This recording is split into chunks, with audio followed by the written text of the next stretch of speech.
In this video, I will be showing you how to design an RSVP card in Canva. Let's get started. From the Canva homepage, I'll begin by selecting the business card template to get the right dimensions for my card. Once the blank canvas opens, I'll head over to the Elements tab and search for wedding graphics to find the perfect illustrations.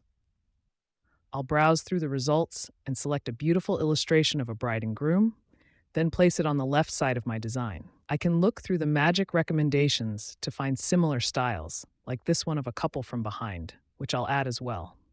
I'll experiment with a few different couple illustrations like this one of a bride and groom embracing to see which fits best.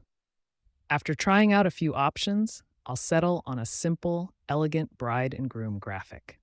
Now, I'll search for a wedding string or decorative line to help separate the sections of the card. I'll select a simple black line, rotate it to a vertical position, and place it right in the center. Next, I'll use the text tool to add the main heading, typing out "the favor of a reply is requested by." I'll then add another text box below it to specify the date, typing on or before April 2nd, 2026. To make the text look more professional, I'll browse through the font library and choose a clean, modern font like Bebas Neue for the date. I'll then add two small square outlines from the Elements tab to serve as checkboxes for the guest responses.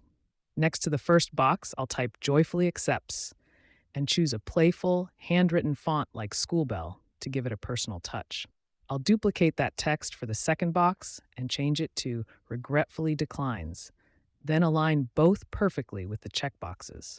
Toward the bottom, I'll add a section for additional details, typing "note," followed by dietary restrictions and number of guests attending.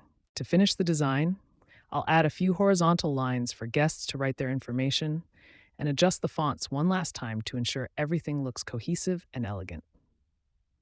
Once I'm happy with the layout, I'll click Share and download my custom RSVP card as a high-quality PDF.